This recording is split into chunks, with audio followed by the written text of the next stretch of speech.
नमस्कार, स्वागत है। आप देख रहे हैं सीएनबीसी आवाज। मैं हूं मनीषा गुप्ता और सबसे पहले हिंदुस्तान कॉपर के chairman and managing director Anupam Mishra से यहां पर बातचीत करेंगे। मिस्टर मिश्रा, बहुत शुक्रिया साथ जोड़ने के लिए और काफी बेहतरीन नंबर्स भी आए हैं। ऑलमोस्ट 80-81% की ग्रोथ हमने ईयर ऑन ईयर बेसिस यहां पर क्वार्टर में आते हुए देखी है। कोर ग्रोथ वॉल्यूम्स यहां पर क्या हैं और आप कितना श्रेय देंगे इस गेन्स का प्योरली कॉपर प्राइसेस को? नमस्कार दर्शकों को और मनीषा जी, मुझे आप चैनल पे बुलाने के लिए आपका बहुत बहुत धन्यवाद। और मैं हिंदुस्तान कॉपर कंपनी के बारे में बात करते हैं। नतीजे आप लोगों के सामने हैं। अगर हम कहते हैं कि टर्नओवर 81% ग्रो किया है Q1 versus the Q1 of last year, और EBITDA की बात करें तो 55% है। पैट 162% है, 352 करोड़ का है। तो जहां तक LME का सवाल है, yes, that is the underlying force which is growing the entire metal sector. And 14,000 गया तो हमें भी बहुत खुशी हुई कंपनी के लिए। I have joined in this quarter, so the credit goes to the past CMD। And now what investors need to know is what steps company is taking for future growth, because whatever numbers are history, they are only significant for the purpose of comparison. तो हम production के बारे में बात करेंगे कि accelerated production कैसे हो, एक्सपेंशन प्रोजेक्ट्स के बारे में बात करेंगे कि कंपनी कैसे एक्सपैंड कर रही है, सारे के सारे आइडियल एसेट्स जो हैं कैसे हम उनको पुट टू यूज करें। Sure. Absolutely, Mr. Mishra. Would be very interesting to know कि आगे जाकर किस तरह का विजन है। जो सारे मेट्रिक्स आपने यहाँ पर बात किए हैं। Absolutely, please go on. Okay, so जो टेंडरिंग प्रोसेस है, क्या वो टेंडरिंग प्रोसेस हो सकता है? सारे कॉमर्शियल टेंडर के टर्म्स, आप सिर्फ प्रोसेस की बात नहीं कीजिए जी। टेंडर के टर्म्स क्या वो बेटर कॉमर्शियल लुकिंग? उसी तरह से अगर हम बात करें, क्या मेथड ऑफ माइनिंग चेंज हो सकता है, क्या कट ऑफ डेट चेंज हो सकता है? These are the drivers which actually help in performing the company. It is not just we continuously keep on talking the LME, because LME is a temporary phenomenon. If it happens good, it is very good. But suppose it goes down, company has to prepare itself for bad days as well. So उसके अलावा future business क्या होगा company का? जो production चल रहा हो तो चल ही रहा है जी। हमारे एसेट्स हैं 767 मिलियन मेट्रिक टन्स, जो हमने पिछले 3 साल में 135 मिलियन मेट्रिक टन्स ऐड किया है जी। लेकिन फ्यूचर हमें कंटिन्यूअसली एक्सप्लोरेशन में जाना है। तो हम और कौन कौन से एसेट्स के ऊपर काम कर रहे हैं, कौन से न्यू ब्लॉक के ऊपर MP में काम कर रहे हैं, छत्तीसगढ़ में काम कर रहे हैं, या सिक्किम में भी हम कोई बातचीत कर रहे हैं। तो उसी तरह क्या ओवरसीज एसेट्स के लिए हम लोग क्या काम कर रहे हैं, ये इमीडिएट रिजल्ट नहीं देंगे, लेकिन कंपनी में प्रोडक्शन तो हमेशा चलता रहता है। हमें तैयारी करनी है फ्यूचर में कंपनी कैसे करेगी। एब्सोल्युटली। आप कुछ एक पॉइंट्स जो आई एम अज्यूमिंग आपके व्यूअर्स यहाँ पर जानना चाहेंगे मिस्टर मिश्रा, उसमें से ये है कि जहाँ तक वो आयरन और प्रोडक्शन रैंप अप करने की बात की जा रही है, वहाँ पर हम क्या हैं, साथ ही साथ जो 32,000 टन मेटलिन कंक्रीट का क्या वो प्लान ऑन ट्रैक है? ये दोनों चीजें के बारे में क्या कहेंगे? देखिए, अगर हम बात करें, हम कई माइंस हैं हमारे पास। अगर हम खेतरी माइंस की बात करें, उसका डिफरेंट कैरेक्टर है, डिफरेंट प्रोडक्शन सेटअप है। मलंजखंड माइंस है और घाटशिला में माइंस है। मलंजखंड की बात करें तो अभी आज की डेट में वो हमारी फ्लैगशिप माइन है और हमें 75% प्रोडक्शन वहां से आता है। अच्छी बात यह है कि जो खेतरी में जो थोड़ा सा प्रोडक्शन का हम लोगों का डिस्टर्बेंस हुआ था, वो बिल्कुल ऑनलाइन आ गया है, और वहां पे जो कोलिहान माइंस है उसमें भी अच्छा काम शुरू हो गया है। अगर हम घाटशिला की बात करें तो घाटशिला में भी हम सुरदा माइंस में काम शुरू किया था, अब केंडाडी माइंस पे भी काम शुरू हो गया है, और दिसंबर तक हो सकता है, बहुत अच्छे चांसेस हैं कि राखा माइंस में भी हम शुरुआत। तो इस तरह से जब सबका एक एक टोटल ऐड होता है तो वो एक अच्छा रिजल्ट आएगा। अब डेट की बात करते हैं, हर एक माइन का कैरेक्टर अलग। अगर खेतरी की बात करें तो वहां हमें 0.81% मिलता है।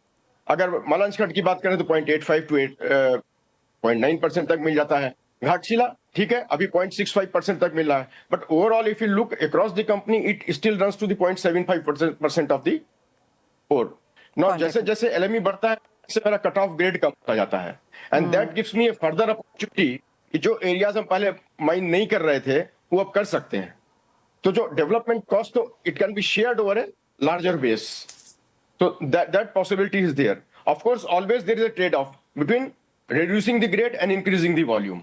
So एब्सोल्युटली तुमको जी मिस्टर तो मिश्रा, ठीक है। अगर हम यहाँ से प्राइसेस की अगर बात करें तो कॉपर ऑफ कोर्स काफ़ी सारे जो wall street banks and brokerages हैं उनका कहना है एनीवेयर बिटवीन 13,000 15,000 के बीच में यहाँ पर कॉपर प्राइसेस अगले एक साल में रह सकते हैं। आयरन ओर को लेकर भी यहाँ पर काफ़ी बुलिशनेस है। आपका व्यू इन दोनों ही मेटल्स में प्राइसेस को लेकर एज ऑफ नाउ क्या है?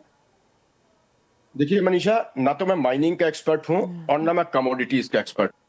मैं यहाँ एज एडमिनिस्ट्रेटर काम कर रहा हूँ और मेरा प्रोसेस है कि कंपनी किस तरह से अच्छा करेगी।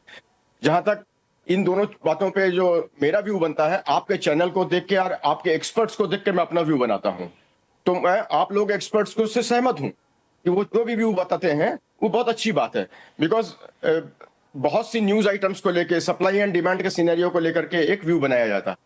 तो बल्कि हम तो शुक्रगुजार हैं कि आप लोगों के कि आप लोग इस तरह के एक्सपर्ट को बुलाते रहते हैं जो हमें इस तरह के व्यूज देते हैं।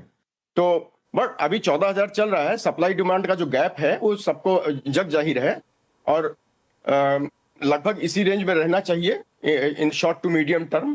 तो आप लोग उस पे मतलब as a administration I have to see that Hindustan copper keeps running it and try to achieve its targets. Mister Mishra, एक फाइनल सवाल, अब यहाँ से आपका क्या विजन है, क्या माइलस्टोन्स आपके लिए इंपॉर्टेंट हैं कंपनी के लिहाज से?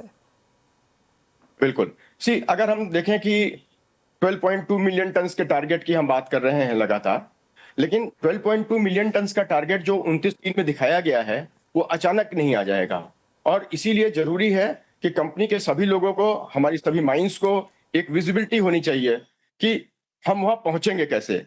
तो इसीलिए जब मैंने शुरू में ही आपको बात की कि मैं टेंडरिंग की बात कर रहा हूं और मैं टेंडर के टर्म्स की बात कर रहा हूं, क्योंकि most of the tenders fails if the tender terms are not attractive. और अगर हम डेवलपमेंट प्रोजेक्ट्स की बात करें वो कई बार इसलिए फेल हो जाते हैं क्योंकि मोस्ट ऑफ द टाइम्स हम कहते हैं कि इतने इक्विपमेंट होने चाहिए, इस तरह के इक्विपमेंट होने चाहिए, और अगर ये इतने इक्विपमेंट नहीं होंगे तो ये पेनल्टी क्लॉज लग जाएगा। वेयर मेरा मानना है कि पेनल्टी क्लॉज तो अलग बात है, हमें तो प्रोडक्शन से मतलब होना चाहिए। अगर हमने जितना उसको प्रोडक्शन का टारगेट दिया हुआ है उतना प्रोडक्शन हो रहा है कि नहीं हो रहा है। Rather we should be talking about incentivising the extra bonus for extra production. So इस तरह के क्लॉजेज अगर हम टेंडर में लगाते हैं तो जो हमारे कॉन्ट्रैक्टर्स हैं उनको एक मोटिवेशन होगा कि वो एक्स्ट्रा प्रोडक्शन दें जिस प्रोडक्शन को हम चाहते हैं। मिस्टर मिश्रा, साथ ही साथ कंपनी की कॉस्ट एफिशिएंसी कैसी है फिलहाल? अभी अगर हम 55% ईबिटा पे काम कर रहे हैं और पिछले क्वार्टर में भी 55% ईबिटा था, तो डेफिनेटली 53-54-55% तो रहना ही चाहिए इस तरह के एलएमई के ऊपर। और जहां तक डेवलपमेंट कॉन्ट्रैक्ट्स की बात हो रही है, सारे के सारे मलंजखंड प्रोजेक्ट्स को हम लोग सबसे ऊपर लेके चल रहे हैं। सारे के सारे जो सप्लाई कॉन्ट्रैक्ट्स हैं वो प्लेस कर दिए गए हैं, और यहां तक ही नहीं, हमारे सप्लायर्स ने फर्दर उस पे ऊपर जो है ना, हमारे कॉन्ट्रैक्टर्स ने फर्दर उनके ऊपर सप्लायर्स के ऊपर इक्विपमेंट्स के कॉन्ट्रैक्ट प्लेस किए हैं कि नहीं किए हैं, उसकी मॉनिटरिंग की जा रही है। वहां से जो ड्राइंग की अप्रूवल्स आती हैं, क्या वो ड्राइंग की अप्रूवल्स टाइम पे रिलीज की जा रही हैं कि नहीं की जा रही हैं। तो अगर इस तरह की मॉनिटरिंग टाइट रहेगी तो डेफिनेटली जिस तरह के टारगेट्स को हम लेके चल रहे हैं, जिस तरह के माइलस्टोन्स को लेके चल रहे हैं, वो माइलस्टोन्स अचीव होंगे। Point taken. Mister Mishra, as always बहुत शुक्रिया हमारे साथ आज यहाँ पर समय निकालने के लिए, और आशा है कि आपसे हर क्वार्टर में यहाँ पर बात होगी, उसके बीच में भी होगी, जिस तरह के प्लान्स यहाँ पर कंपनी लेके फिलहाल यहाँ पर चल रही है और जिस तरह का आपका विजन है और टारगेट्स हैं आगे जाते हुए। बहुत शुक्रिया हमारे लिए आज यहाँ पर CNBC आवाज़ के लिए समय निकालने के लिए। मेरी तो हिंदुस्तान कॉपर की बात हुई जहाँ पर काफ़ी बेहतरीन नंबर्स हमने क्वार्टर में आते हुए देखे हैं, और जैसे मिस्टर मिश्रा हमें ऑलमोस्ट भरोसा दिला रहे हैं कि आगे जाकर नंबर्स बेहतरीन ही रहेंगे। जिस तरह से ऑफकोर्स LME के प्राइसेस हैं वो थोड़ा सा एक अनसर्टनिटी है वहाँ वहां पर, बट अदरवाइज सारे के सारे नंबर्स यहां पर हिंदुस्तान कॉपर की तरफ से ऑन द पॉजिटिव आते हुए आप देख सकते हैं। स्टॉक में भी यहां पर हमने स्टेडी मूव्स आते हुए देखे हैं। वेल आगे बढ़ते हैं और नॉन एग्री वायदा में एफपीआईज की एंट्री पर सेबी के कंसल्टेंट पेपर के बाद हमारे सहयोगी यश ने बात की एमसीएक्स के एमडी एंड सीईओ प्रवीणा राय से। आइए सुनते हैं उन्होंने क्या कहा। बहुत शुक्रिया मैम सीएनबीसी आवाज़ से बात करने के लिए आज। और मैं पहला सवाल पूछना चाहूँगा एक ऐसे डेवलपमेंट पे जो बस कल ही अनाउंस हुआ था मार्केट रेगुलेटर सेबी के द्वारा, और वो था फॉरेन पोर्टफोलियो इन्वेस्टर्स को कमोडिटी डेरिवेटिव्स में पार्टिसिपेट करने का अलाउंस। मेरा सवाल आपसे ये रहेगा, अगर आज की स्थिति देखी जाए तो एफपीआईज का शेयर क्या है? वो मैं मानता हूँ एनर्जी सेक्टर में वो प्रेजेंट है। आज टोटल टर्नओवर का शेयर एफपीआईज का कितना है, और ये अलाउंस और रेगुलेशंस बनने के बाद आप इस पे कितनी बढ़ोतरी देखते हैं? क्योंकि गोल्ड सिल्वर जैसी अट्रैक्टिव कमोडिटीज ओपन हो जाएगी एफपीआईज के लिए, तो ये जो शेयर है करंट शेयर टर्नओवर का, वो किस पॉइंट तक जा सकता है आगे चलकर? हमारा अभी 1300 लाख करोड़ का फुल टर्नओवर है। तो इसमें एफपीआईज एक कैटेगरी है कि हमारा सब कमोडिटीज़ में नहीं है। So we really welcome this move. आप एनर्जी में देखते हैं तो अबाउट मान लीजिए बिटवीन 5 to 10%, वो that is the range of contribution from FPIs. So we expect similar range will be there in the other products also as and when this opens up. इसमें बहुत सारा चीज़ है। Of course it is they are not residents as FPIs, they are non-residents. तो इसलिए ये deliverable contract में वो directly participation करने का बहुत चैलेंजेस था। आई थिंक ये सोल्यूशन बहुत एलिगेंटली रिजॉल्व करता है कि वो पार्टिसिपेट भी कर सकते हैं, at the same time delivery level तक नहीं आते हैं, so they don't get into what they have to do as in the country. Correct. And the position transfer mechanism is there. But market consultation hoga, and based on everybody's inputs, then we will await the final results. Okay. एक माना जा रहा है कि अभी consultation paper आया है, आज से लेकर नेक्स्ट सेबी की बोर्ड मीटिंग जब होती है, अगर अर्लीस्ट अप्रूवल आए रेगुलेशंस बन जाए तो अगली बोर्ड मीटिंग में होंगे। समझिए मोटा मोटा अगर ये 1.5 से 2 महीने में अगर रेगुलेशंस फॉर्म होते हैं, इशू होते हैं, तो उसके बाद कितना समय लगता है एमसीएक्स एज एन एक्सचेंज को इन एफपीआईज को ऑन बोर्ड लाने में, और ये ट्रेडिंग रियली नंबर्स में टर्नओवर में दिखने में? सो एफपीआईज तो है हमारा already onboarded energy sector में। So then for us internally that new segments में ऑन बोर्ड करने के लिए उतना टाइम नहीं लगेगा। But of course, I think based on this new opportunity opening, new FPIs also will be onboarded. And new FPI onboarding थोड़ा process लगता है, 6 to 12 months time लगता है new FPI onboarding के लिए। एक आखिरी सवाल इस कॉन्वर्सेशन का, एक तो कोल एक्सचेंज पे सेबी का अप्रूवल प्राप्त हो चुका है, क्या प्रोग्रेस है, कभी हम इसको ऑपरेशनलाइज होते हुए देख सकते हैं? दूसरा, न्यू कॉन्ट्रैक्ट्स की बात की जाए, आपने बोला कि ये कॉन्फ्रेंस में भी कुछ अनाउंसमेंट होगा न्यू प्रोडक्ट्स में, किस साइड में होगा, कैसी लिक्विडिटी है, इंटरेस्ट है उस साइड में जहाँ पे आप ये न्यू कॉन्ट्रैक्ट्स देख रहे हैं? So I think coal and coal exchange का ऑफकोर्स हमको अप्रूवल मिला है, एंड गवर्नमेंट पॉलिसी का वजह से कोल एक्सचेंज का अनाउंसमेंट हुआ, माइंस एक्सचेंज का भी अनाउंसमेंट हुआ है। तो उधर भी हमको सेबी का अप्रूवल मिला है। So wherever there is a requirement will be there, and it's very early stage, so अभी कुछ कहने का नहीं है। In the conclave, of course, agri sector में there are contracts on MCX, mentha oil, cotton, and cardamom.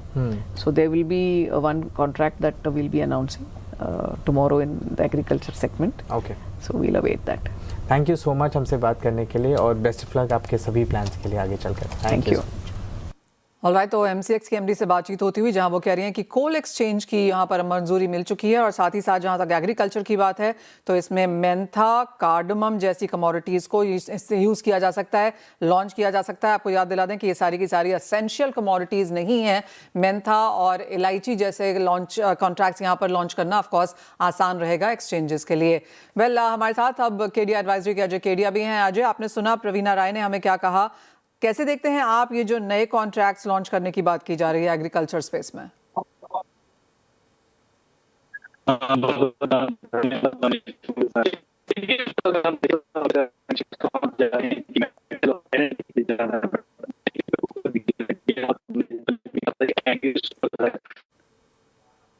Ajay, आपसे संपर्क फिर से जोड़ने की कोशिश करते हैं। आपकी आवाज़ बहुत क्लियर नहीं है, लेकिन जैसे MCX ने हमसे बातचीत में यहाँ पर कहा है कि कोल एक्सचेंज और साथ ही साथ कुछ एग्रीकल्चर कमोडिटीज़ पर भी यहाँ पर ध्यान रहेगा, जो कि एसेंशियल कमोडिटीज़ नहीं है, जैसे कि मेंथा और कार्डमम एक्सेट्रा। लेकिन इसी बीच आपको बता दें कि कुछ मुनाफा वसूली यहाँ पर हमने मसालों में आते हुए देखी है, स्पेशली हल्दी में, जहाँ पर नियर ऑल टाइम हाइज या 4 साल के हाइज बनने के बाद कुछ मुनाफा वसूली लगातार यहाँ पर बनती हुई आई है। ऑलमोस्ट 225 यानी कि 2,25,000 जैसे लेवल छूने के बाद लगातार यहाँ पर मुनाफा वसूली हमने यहाँ पर हल्दी के प्राइसेस में आते हुए देखी है। लेकिन अजय हमारे साथ जुड़ चुके हैं। अजय, आप कुछ कह रहे थे, हम सुन नहीं पाए आपको ठीक से। बिल्कुल, मैं वही कह रहा था कि जिस ढंग से हमने देखा इनिशियली पहले फोकस जो था वो नॉन एग्री पे था, बट अब धीरे धीरे एग्री पे फोकस बढ़ना भी स्टार्ट हुआ है। और मुझे लगता है कि कहीं ना कहीं आने वाले सेशंस में हम देखेंगे कि गवर्नमेंट रेगुलेटर का भी फोकस है। तो आई थिंक लिक्विडिटी के लिए काफ़ी स्टेप्स लेने चाहिए, बट आई थिंक नए कॉन्ट्रैक्ट्स आएंगे तो डेफिनेटली अट्रैक्शन भी बढ़ेगा। जिस ढंग से हमने पिछले 2-3 सालों में देखा, इक्विटी से निकल कर लोग कमोडिटी में आए जरूर है, सोनी चांदी या मेटल्स में। अब कहीं ना कहीं एग्री में अगर नए कॉन्ट्रैक्ट लॉन्च होते हैं तो डेफिनेटली, और इवन हमने जैसे अभी कल एक इवेंट थे जहाँ पे हमने देखा सेबी चेयरमैन भी थे और काफी प्रो थे एग्री के लिए। तो मुझे लगता है काफी अच्छा मोमेंटम और लिक्विडिटी और पार्टिसिपेशन बढ़ता हुआ दिखाई देगा एग्री मार्केट में। अजय, मुझे याद भी है, आप लगातार कहते भी रहे हैं कि सोने चांदी, कच्चे तेल, मेटल्स के बाद अगला टाइम यहाँ पर एग्री का होने वाला है, तो वहाँ पर अच्छी खासी तेजी या वॉल्यूम या प्राइस मूवमेंट हम आता हुआ यहाँ पर देखेंगे। लेकिन एक स्टेप बैक लेते हैं और सोने चांदी की बात कर लेते हैं। यहाँ पर अब आपकी क्या सेंस बन रही है? एज ऑफ नाउ मुझे लगता है कि कहीं ना कहीं सोने में ना 2-3 दिनों में हमने अच्छी खासी एक बाउंस आता हुआ देखा जरूर है, बट 4500 4550 ना बहुत ही इंपॉर्टेंट रेजिस्टेंट है। आज शाम के डेटा पॉइंट भी है और अच्छी रैली के बाद छोटा मुझे एक लगता है प्रॉफिट बुकिंग देखने में मिल सकता है। ठीक है, शॉर्ट टर्म अभी भी हम स्ट्रॉन्ग देख रहे हैं, क्योंकि जो रेट हाइक की सितंबर में जो पॉसिबिलिटी वो और घट के 40 के करीब पहुंच चुकी है। बट एक छोटा करेक्शन मुझे लगता है कि मार्केट में, उसी को देखते हुए आज मुझे लगता है 1,55,000 के करीब बेचना चाहिए। 1,57,000 के स्टॉप लॉस से नीचे में 1,51,500 तक का लेवल में। बट ध्यान रखिए, 1-2 दिन की करेक्शन रहेंगे। Short term medium term outlook अभी भी बहुत स्ट्रांग है गोल्ड में। Point taken. अजय, बहुत शुक्रिया साथ जोड़ने के लिए। वेल, इसी के साथ एक ब्रेक का भी समय है, लौटेंगे और लेकर आएंगे बॉन्ड स्ट्रीट।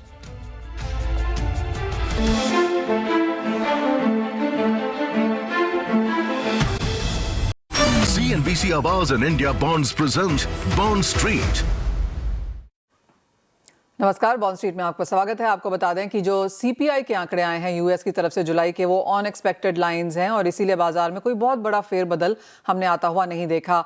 यही हाल काफ़ी हद तक कच्चे तेल का है, जो 88-90 के बीच में कारोबार करता हुआ नजर आया है। रीजनल इक्विटीज़ में यहाँ पर हल्की सी बढ़त देखने को मिली है। डॉलर इंडेक्स सपाट है, वही हाल रुपए का भी है। तो ज़्यादातर क्यूज़ यहाँ पर कंसोलिडेट होते हुए, इसी बीच जहाँ तक प्राइवेट बॉन्ड इशुएंसेस की बात है, ये बिग बुक बिल्डिंग काफ़ी बड़ी होती हुई नजर आई है।